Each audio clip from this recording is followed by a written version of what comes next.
Jesse from G-Lux Builders in Melbourne. Welcome to Build Hatch. Thanks, Aaron. Good to be here, mate. That's okay. Now, I'm really looking forward to this one because we're actually sitting here recording this in one of your projects. So it's an amazing project, one I'm really looking forward to talking about, and there's plenty going on in the background. So we'll hear more about that shortly. But like all our guests on Build Hatch, we always like to take it back to the beginning, where it all began. So before we hear about it, whereabouts did you grow up? Eastern suburbs of Melbourne. So Melbourne boy all your life? Yeah, all my life. Yeah, yep. And what was your childhood like? Yeah, well, it was really good. Yeah, I had really close family, just one brother. Parents, my old man, he's an accountant. Mum was a stay-at-home mum. We always went on family holidays. Yeah, really close. I was pretty lucky, really. We had a really good upbringing. So typical Aussie upbringing. Yeah, typical. What were you like as a school student?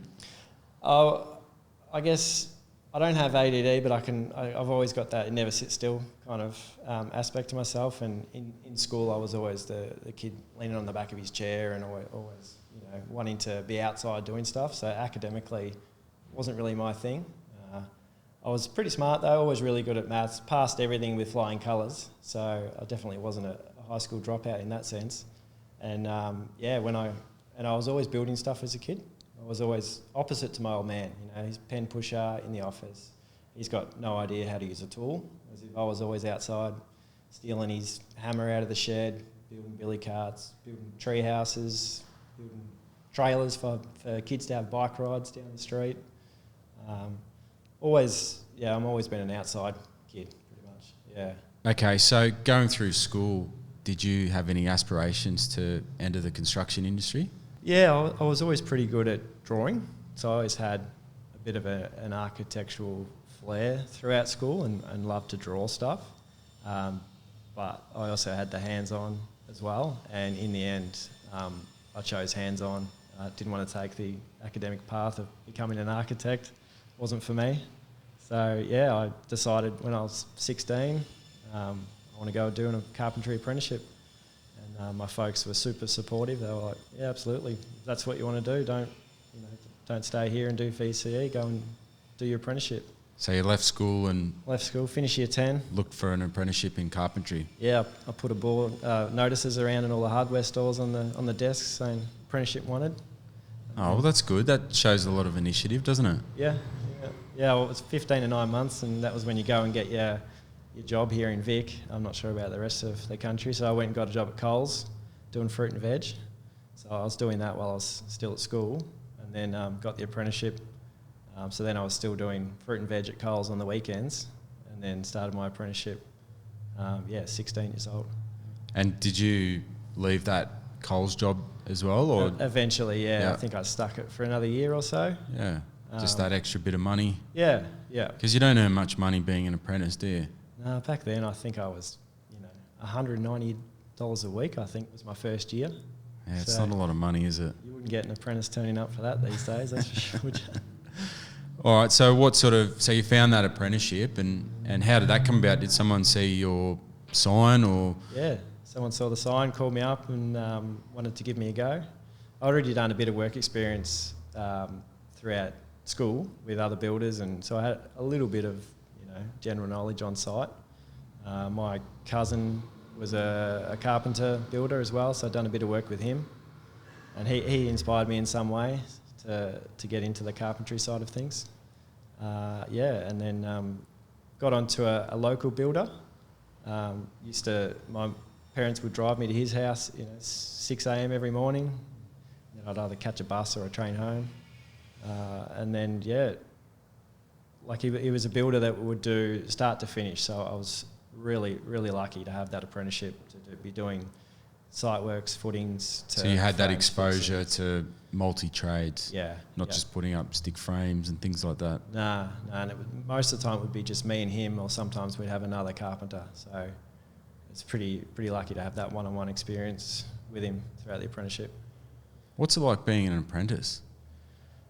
Look, I enjoyed it. I did. I loved it. Yeah, well, you do get some shit jobs. I remember whenever we had quiet days or he didn't have something for me to do, he'd send me to his house in Donvale and he had this, it was on a sloping block, and he had this basement that he was kind of working on. And chipping out over the years. Yeah, I'd be under there with a jackhammer for 8 hours sometimes, just chipping away. And by the end of my apprenticeship, he had this huge cellar under his house that I could put my name to. So that was pretty cool. Yeah, that's disappointing to think. Yeah, every time it rains, all your buddies, they get to knock off work early or go to the pub, and you've always got a wet weather job. Yeah, that's it. All right, so what about that? So you chipped away at that and quite literally, but finished your apprenticeship? Finished my apprenticeship when I was 20. I stayed with him for another year, probably not quite, maybe 9 months, and then went out as a subcontractor. I sort of hit the commercial market then. I guess I had a bit of drive then to try and make some money. And so were you still living at home then? Yeah, still living at home. Yeah, so I hit that commercial, but it wasn't a full commercial job which was unionised. It was still sort of half domestic, half commercial. It was quite a good environment still, I reckon. Yeah, that's sort of in between. Yeah. And I worked for a company there for about 4 or 5 years, and we did a range of things there as well, which we formed up precast panels to fit out apartments, to framing, formwork. I ended up running a formwork crew for them, probably about 3 or 4 years down the track, and I learned a lot there. Learned how to read plans really well for those big projects. Yeah, it's a completely different school, really, isn't it? Like, it's a different market, and not only are you dealing with those plans and documentation, but you're also dealing with a different beast of trades and people as well. Yeah. People I find on commercial work aren't as tolerable. If things aren't working, and if, for example, if you haven't got your construction space free to yourself, well, they politely tell you to get off, get stuffed, It is a bit like that, yeah. It can be cutthroat. Seems to be some groups of, people hang out with those people and other people hang out with those people. Yeah, it's funny how it works like that, isn't it? It's just, demographics and people and personalities and different industries, and that's why I think it's always great. Some of the most successful people in construction land, as I call it, are the ones that have had that exposure to different industries, and they can sort of go between the two, and they can tolerate people and different site challenges and different recording systems on site and different policies and procedures. And absolutely, it's a whole nother world to the residential industry, really. It is, yeah, and resi's slowly climbing, but the facts are, like, the reality is, if you were forced to run residential construction like you run commercial sites, there wouldn't be a whole lot of profit left. And at the end of the day, that's, some would say it's driven by culture and not as much policing, but we've talked about this before, like having WorkSafe and people like that come around to different sites. I mean, that's one thing, but ultimately the responsibility ends in the builder, and at the end of the day, if things don't stack up, well, they either have to not take the job or do what they can to manage it. Okay, Jesse, so we've just had a personal tour of this project, and before we talk about that, I'm interested in the name. Tell me, where does the name G-Lux Builders come from? Surname being Glascott. So originally it was Glascott Luxury Builders. That was what we first come up with. Abbreviated to G-Lux Builders. So that's where it came from. I think originally, early days, I had the focus of doing luxury builds, but then, I've totally changed direction now and to where we are today. So, as I was mentioning before, you've given me a personalised tour of this amazing project, and it happens to be your own, which I always love hearing about builders showcasing their own work. One of my favourite features, I have to say, is walking through the front door, which I'm taking a guess, is it 3.5 metres tall, something like that? Yes, 3 by 1.5. 3 by 1.5. It's a monster. It's a monster, all right. And so we're in a passive project. So I guess before we hear about it, I always like to give people the opportunity to understand and define what they love about their work and what gets them up every morning. So this is a passive project. So for people listening to this, and it's quite a contentious definition, I find, what is the definition of a passive designed and built home? So there's a passive house, which is what this project is, and there's also a solar passive design. Yeah, because people often get the two mixed, don't they? That's right, yeah. I mean, solar passive design has been around for a very long time, and it's something that's commonly used here in Australia and always has been. And so that focuses on using the sun and thermal mass to create heating throughout the house, and also, you know, open your windows to create cross ventilation, take in shading, all those sort of aspects with the design. So is it designed to make the house airtight, basically? That's passive house, so that's different. So that's a solar passive design is something that's very common here in Australia, and a passive house design is something that's originated over in Europe. So back in Germany, 30 odd years ago now. Yeah. So passive house doesn't rely on thermal mass and cross ventilation, those sort of like solar passive design. Passive house has got 5 key principles. So airtightness is one. So create an airtight home. You need mechanical ventilation, so HRV. So if the house is airtight, you got to have this mechanical ventilation to make the house breathe, obviously. Continuous insulation, so from walls, ceiling, floor, it's got to have a continuous insulation. Minimise all your thermal bridges is another thing. So you don't want to have big steel beams that are coming from outside running straight through your house, because you're just going to get so much heat conductivity straight through that. You lose your energy. And passive house windows and that's there is certified products. I can get into that later, but a passive house window is generally a high performance window, usually triple glazed. Depending on the climate, you can use double glazed windows, and they're thermally broken windows as well. And most of the time they're timber or UPVC. Yeah, that's right. In Australia, the market here is timber and UPVC. The sort of the top-notch windows coming from Europe are alley-clad, so that's timber inside, aluminium outside, and that's thermally broken, so you haven't got that typical aluminium window here like you do in Australia, which just the heat goes straight through. Absolutely. All right, so tell me a bit about this project.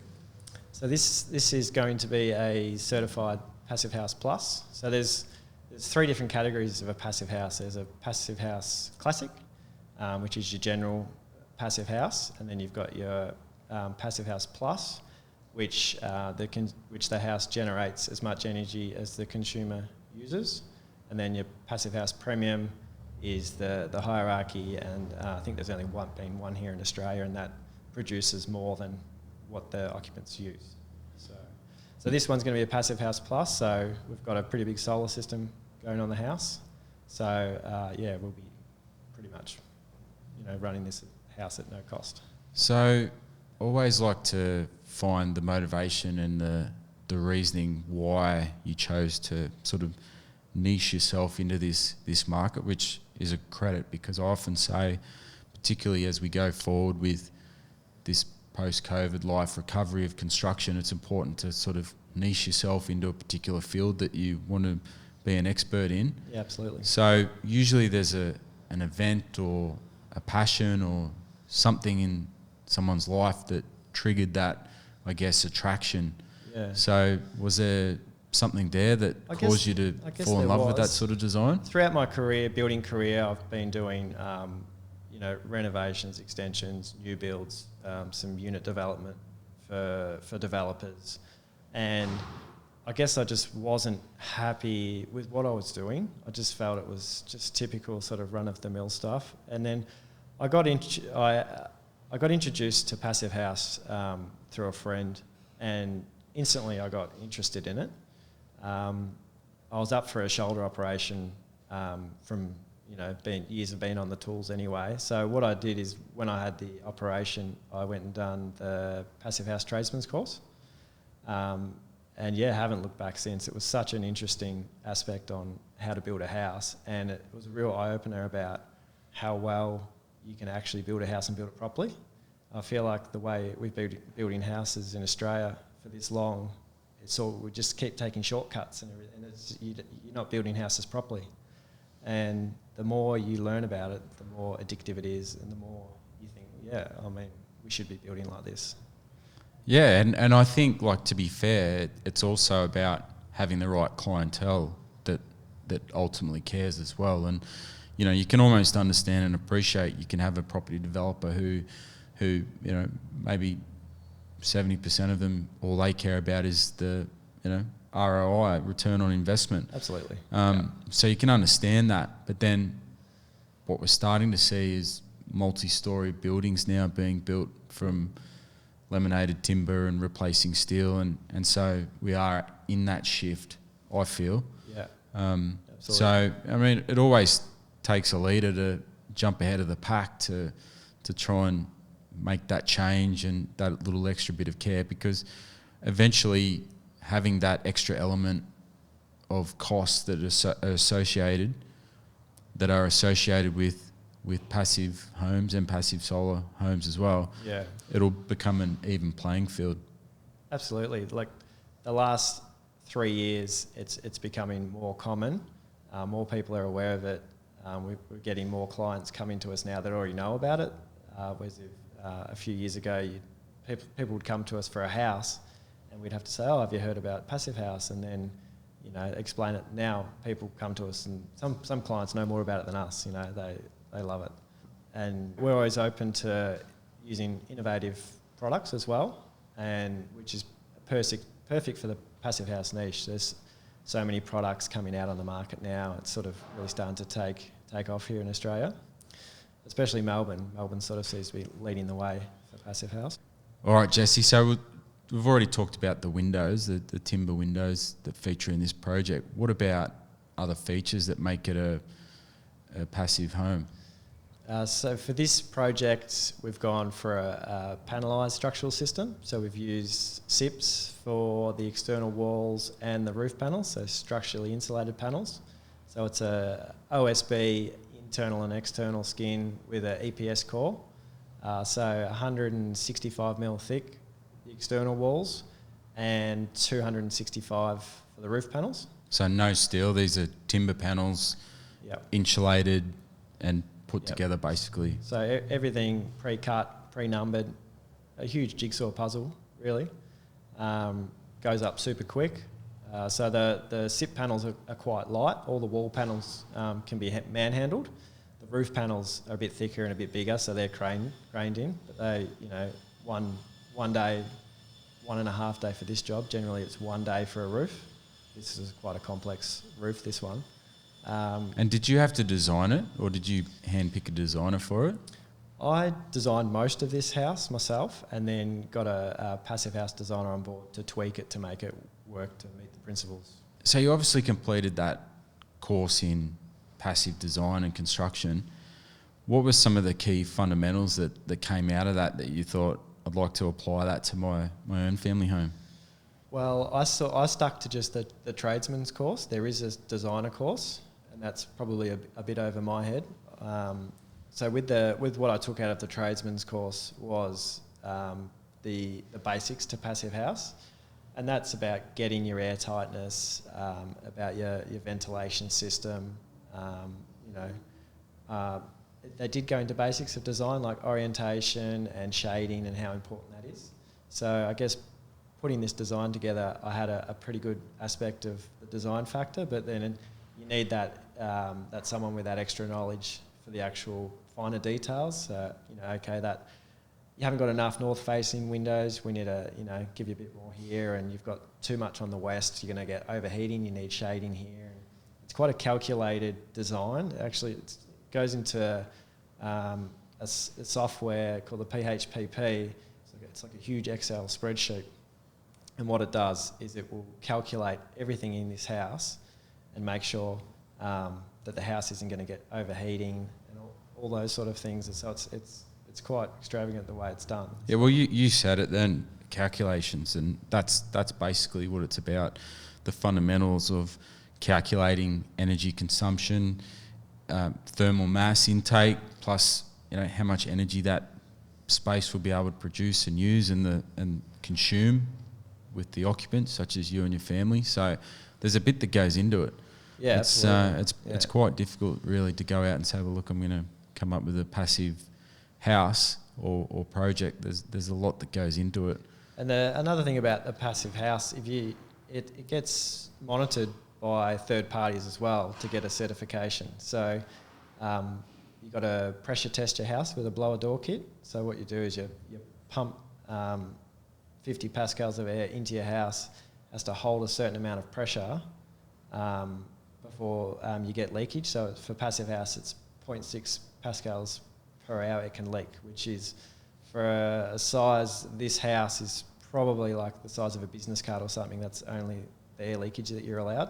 So you have to have one at lock-up stage, which we're getting next Friday, and then we get another one at completion, and those certificates have to be provided.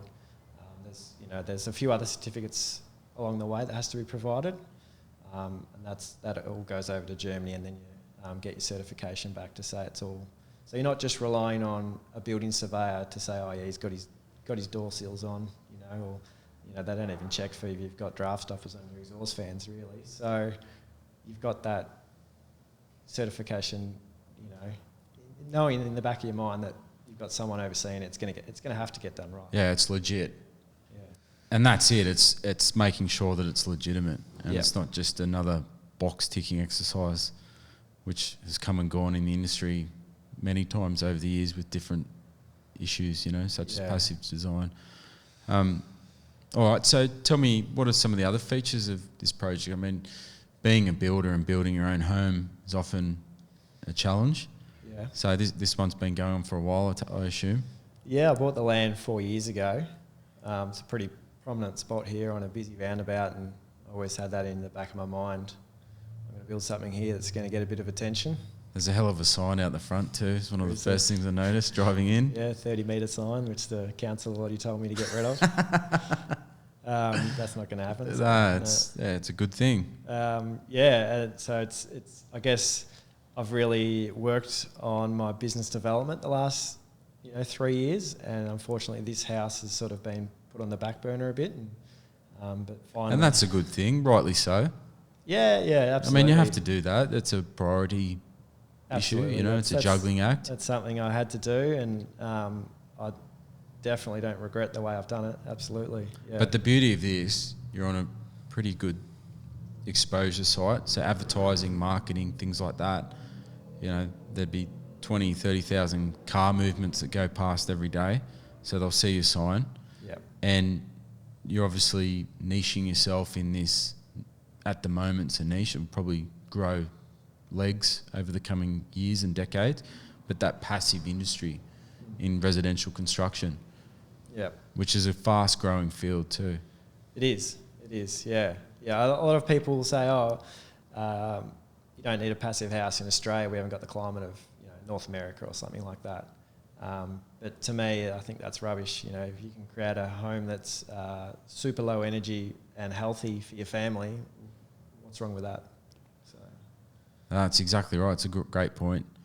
So what's on the cards? I mean, you are obviously using this, and this is probably a highlight because you're able to use this home not just to showcase a perfectly built home when it's finished, but it has, obviously energy efficient performance metrics, and it's a healthy, habitable space. Yeah. It's good for you to bring up your young family inside as well. We're trying to showcase some sustainable products, like we've got wood fibre insulation externally to our mass timber walls. Unfortunately, there's no one here in Australia making making wood fibre, so that's an imported product. So describe people listening to this how the wood fibre works. So the wood fibre it's like a compressed offcuts of wood. It's pretty much like a piece of MDF on steroids. Recycled offcuts put together. Of wood that's compressed with very minimal glue, almost nothing. So there's no VOCs. It is vapor permeable. It can withstand rain. It can hold thermal mass. It's all round. It's the top notch of all your insulation products. Unfortunately, it's got the price tag to go with it, but that's a premium product, and even to work with, you know, it's not like any of your other insulations. Just like working with wood. So what about? I mean, I feel quite funny saying this, but to be honest, it's not a widely accepted practice yet. It's getting legs.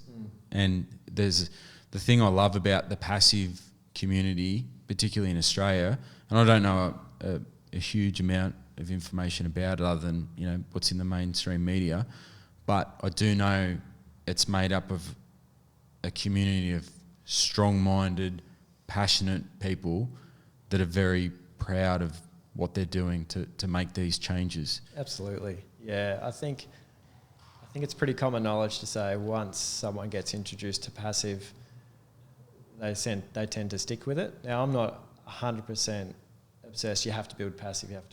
That's not my thing. I think you can still have passive solar design here and get an awesome project. But I think with all my carpenters that we've got working for us, they would much rather prefer to work on a passive house project than one that's not. They love it. So have you had to educate those guys into like the fundamentals of passive?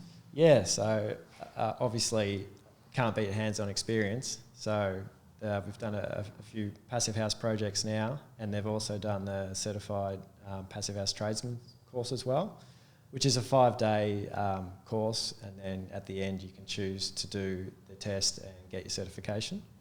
So you've put your troops through that to get a really good understanding. Yeah, and it just teaches them the basics of how important a thermal bridge is, when probably they wouldn't have even known what that was before.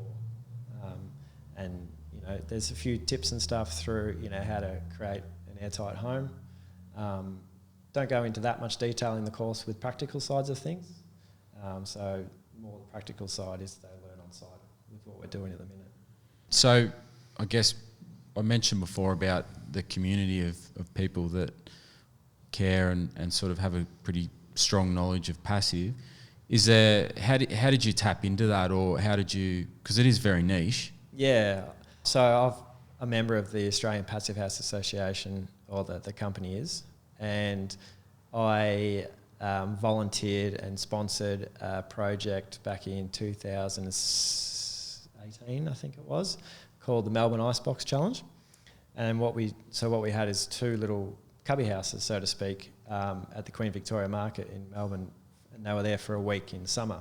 And we had, I think it was like a ton of ice block in each one. One was built to 6-star Australian standard, another one was built to passive house. And I volunteered to go there on the weekends and just stand out the front and, you know, pretty much talk to people. Hey, do you know what this is? A passive house. This is a competition that's going on, and yeah, and that was a competition. Someone had to guess how much ice would be left in the passive house and how much ice would be left in the 6-star house, and whoever gets closest wins. So we had this competition, and so volunteering there, I met some architects who were volunteering as well. And then got some work through them. Actually, yeah, one's on Grand Designs getting aired next Wednesday, actually. Right. So that's pretty cool. I actually got that project through that day volunteering. And then, yeah. So isn't that amazing? I mean, that's being a part of passive is one thing, but at the end of the day, you've just decided to lead, jump the pack, and it hasn't taken a huge amount of time or investment. Just by going there and being a part of an interesting project or exercise. Yeah. And you've gone and educated yourself and then immersed yourself into the community, and surprise, surprise, work's come about. Yeah, I guess I really had that belief that I knew it was a thing, and it's upcoming, and I guess it changed my perspective on the way I want to build as well, because I've got 2 young kids. And knowing that I can build a better home that is better for the built environment, and just automatically just makes me think, this is a win for me as a business owner to build these homes. It's a win for the client, and it's a win for my kids' future to know that I can make a bit of an impact on the way we build homes here in Australia. Yeah, and I think that's important too, to realise and recognise that it's not about choosing to become a greenie or go the extreme element. That's right. I'm not seeing Toyota Prius out the back with your tradies driving. That's not what it's about. It's about making smart and informed, educated decisions. And at the end of the day, we're humans. We're always going to consume on this planet, and we're always going to pollute to some degree. So it's about making informed and educated decisions. And I like what you said there a minute ago about having your young kids grow up in a passive home and the impacts that they'll have growing up as well. It's just a healthy decision to make. Yeah, absolutely. Yeah. Well, with the HRV, which is a heat recovery ventilation system that go into the passive house, it's like a filtered air freshener for your house, really. So you've got fresh air coming in 24/7 that's filtered, and that circulates throughout the house the whole time. So when you've got people that suffer from asthma and allergies, all that sort of stuff, it's the best environment for them to be in. Yeah, look, it's extremely important point to make, and I also like to think about the decisions that go on if you're dealing with a client, and you might not only from this site get other opportunities, but it might be a case of you informing other people who've got a design, and that's another way you can lead by saying, well, look, this house is going to cost X amount of dollars. It's a traditionally designed home. It's probably only going to cost you another 20, 30,000 or whatever it might be to convert that to passive. Yeah, that's something we've always struggled a bit with people coming it is hard. To us with an existing design that want to make it passive. It's not really that easy. I think all our successful passive house projects that we've actually got out of the ground have been with us from a design and construct method from the start. So that's because you can only possibly achieve a couple of those elements that we were talking about before in terms of the 5 fundamentals or 5 elements of a passive home. Yeah. The way they might have their house designed mightn't have any aspect of orientation whatsoever. And then for us to say that if it was all south facing, they're not going to get any heat going through that at all, and then we're going to have to just load the house with insulation, and it's going to blow out the cost. It's not going to happen. So. Yeah. So that's a key lesson then, to get in early. Absolutely. Have the right passive designer. Yeah. You got to get in. You got to get that. If the best way to do it is to design it from the start. Are there many architectural firms or businesses specialising in it at the moment? There are a few guys now that have sort of said, that's all I do, and they're actually really busy.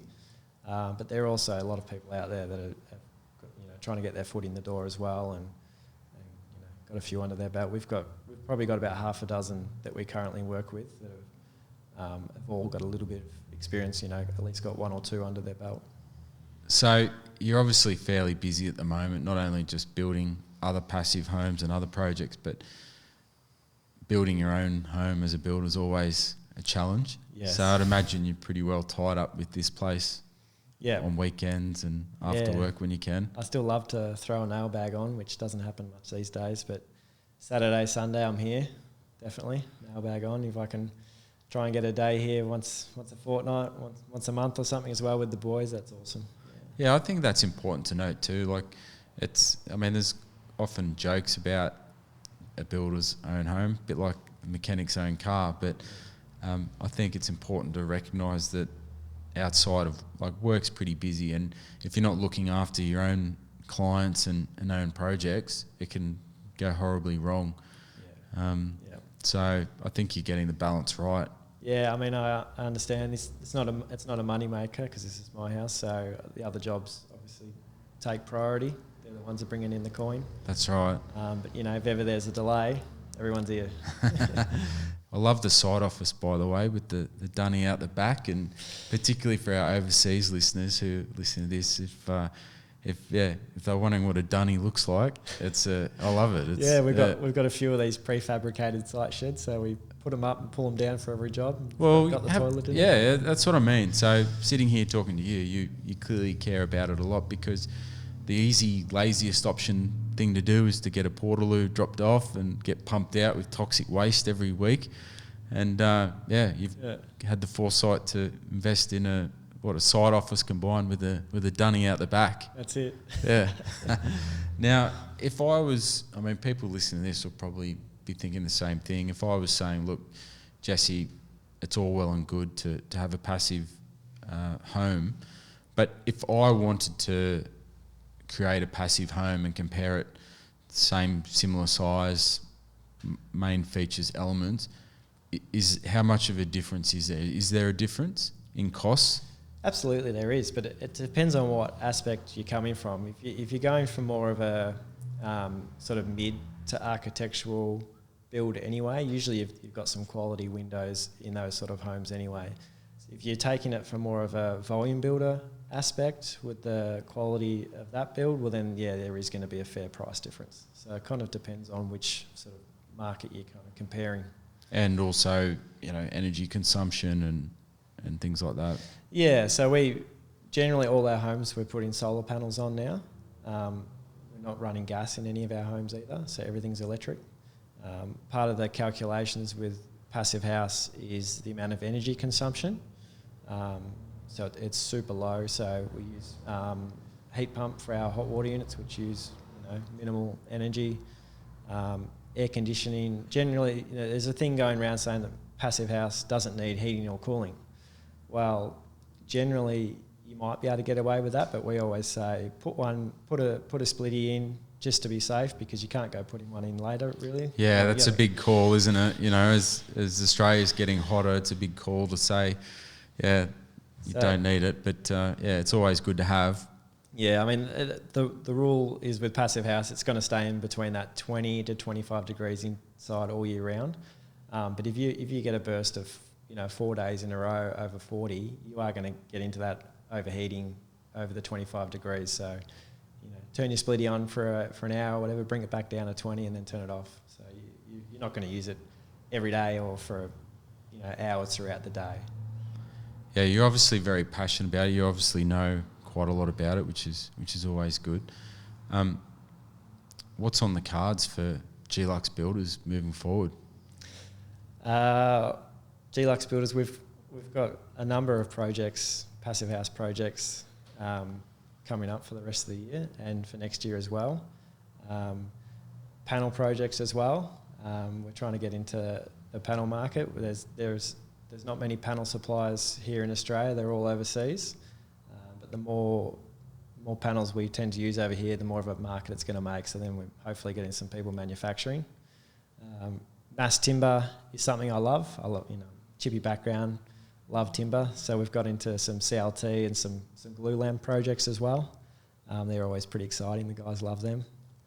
And I'm a founding member of Builders Declare as well. So we're 7 builders here in Australia. We've created a board, and what we're trying to do is promote sustainable buildings and solutions for builders on how to build better. And so we're in the mix of trying to get a website up and running with sort of all sorts of resources and data. It's like a sustainability hub for builders to come and get content from us and share our advice and our experience and trying to get the sustainability and building better out there for the rest of the country. Yeah, look, it's obviously a meaningful cause for you, and I say it again, it's about having that love and passion for what you do and leading, jumping ahead of the pack like you've done, being a part of that, particularly when there's only 7 builders that are a part of it. So we're pretty excited about it, and that's another thing that's chewing up a bit of time in the background, but I think it's super important. So take me back to, I'm always interested to know those tough, challenging early days. What were they like? A few years ago, really got into my business development and my business processes, and that's definitely something that I struggled with and really had to learn. didn't have the academic background. Yeah, you were a chippy on the tools. Exactly, yeah. So I sort of, I had my daughter and then had my office at home, and it just wasn't really working with having a newborn and, trying to work from home. And love my wife to bits. She's my best mate. She does everything, to help me out, but she'd come in, do you mind just, looking after her for 5 minutes and this. And so I ended up shacking up with my grandpa. He had a little bungalow in his backyard, and he was 92 years old, and so I moved my office to his bungalow. Yeah, great. And it was awesome. I got to spend, unfortunately he died last year, but I got to spend a couple of years with him, and we bond like it was the closest I ever got to him. I'd have lunch with him every day. And yeah, that's really nice. So that was a big part of my business development. I'd get up at 4:30 in the morning, go to his bungalow, and I'd just spend a couple hours before the day would start and just focus on that. And then and then I'd come home at night and and then I get everything done in the morning, so that way when I could come home at night I could just shut off with the business and spend that quality time. Spend the quality time with my wife and the family. Take the work uniform off, throw the phone in the bin, so to speak, and just have that family time at night. Yeah, because it is difficult to let go and leave work at work. It is. Particularly when you're working from home. And I mean, I personally don't think there's a right or wrong, and some people, like you said, they find that crossover a little bit distracting. Others manage it well, but I think what you spoke about is that having that quality time with the family, and that wasn't just your wife and young child, but also your grandfather and just being able to have that structure.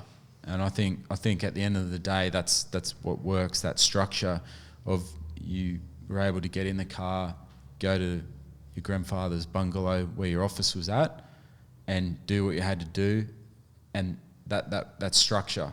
Yeah. Whereas some people, if you're at home and you're trying to do work at the kitchen table, then you lose that structure because different things come up with your children or your wife.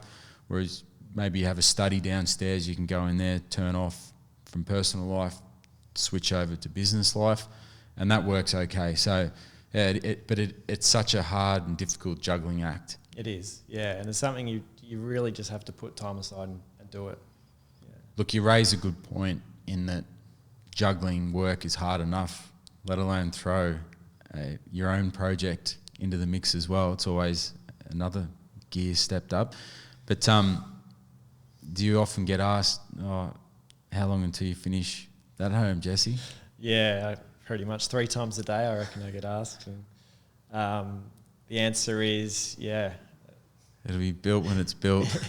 It depends on what's going on with the other jobs, really. Yeah. So I think we've got about 4 months left in the build. I reckon we'll hit the mark and we'll be in before Christmas.